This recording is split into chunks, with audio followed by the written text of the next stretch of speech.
The Salvation Army's original charter was to take care of the poor, destitute and hungry. But during North Queensland's wet season, that's often easier said than done.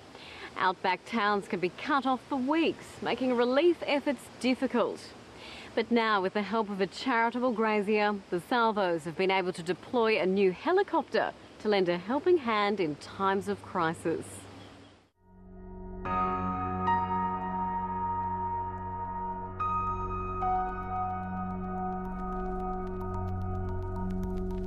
There's nothing quite as unforgiving as the Outback, and in Queensland's northwest it's been a rough ride recently.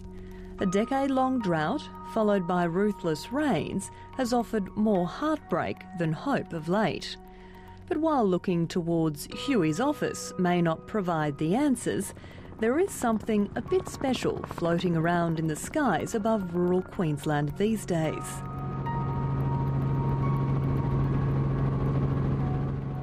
The Salvation Army has long been a beacon of hope in the rugged landscapes of the north and northwest of the state.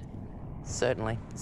The man on the land is isolated, and sometimes the Salvos is the only people that they see, and it is really crucial in a lot of times to have their presence available. Yeah.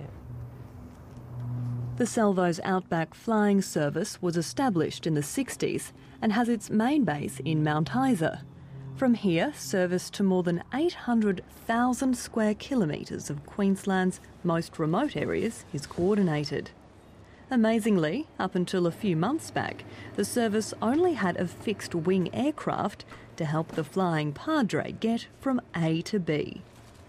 Well, the logistics that we were up against were the airstrips. If I landed on a lot of the airstrips with the plane, we weren't covered by insurance because they weren't registered airstrips, and also troubles with kangaroos and also the danger of having an accident in the aircraft. During floods, access was impossible. So when a central Queensland grazier, only known as Wild Horse Dawson, left a significant amount of his hard-earned to the Salvos in his will, the Padre's prayers were answered and the service purchased its own chopper. Particularly in the Gulf, and the last 2 years, as you probably know, there's been a lot of rain up there, and it's been quite frustrating not being able to get out to those people, because we want to reach out to the people that need us most, and that's in the time of flood and hardship. Yeah.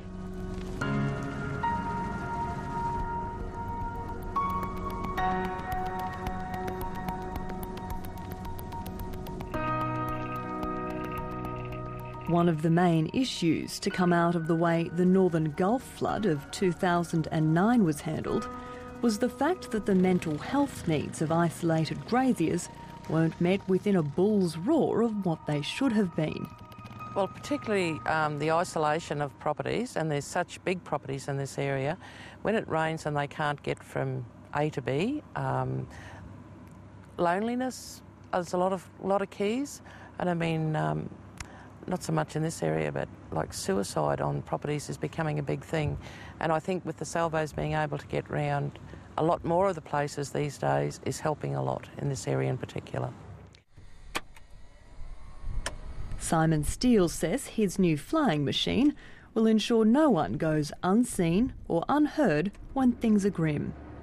Just for example, about 2 months ago I got out to a property that hadn't had a food order or seen people since December. So that's a lot of months out in the bush, and they were really joyful to see us, and we brought out fresh fruit and vegetables and just had lunch with them.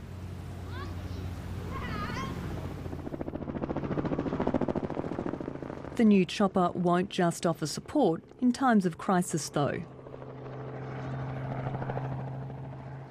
And deliveries won't always be food or farm machinery either. During the recent winter months, Simon Steele has been able to afford some time to visit school kids in need of shoes and other educational bits and pieces around Camberwell.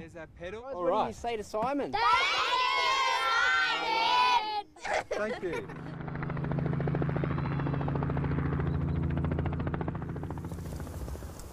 Liz Flood from the Camberwell Drovers Association says the benefits of having a helicopter just a call away is priceless.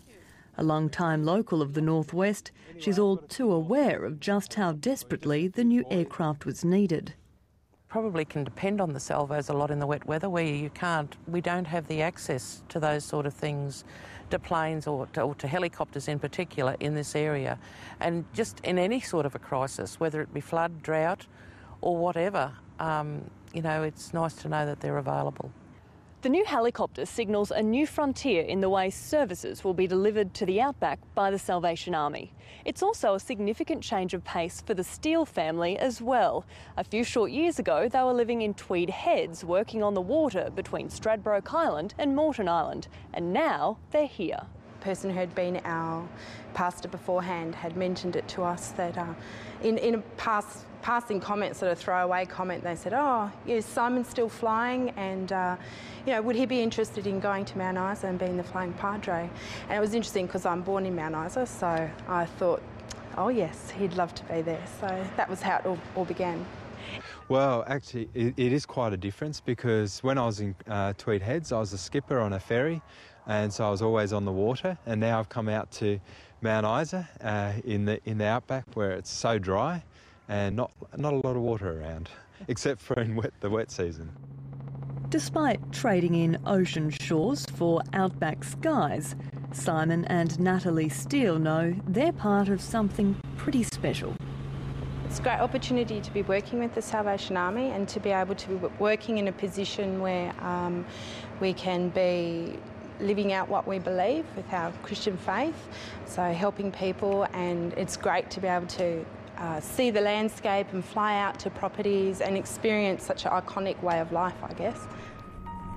Just like Flynn of the Inland before them, the legacy of caring for these far-flung folk looks to be in very safe hands.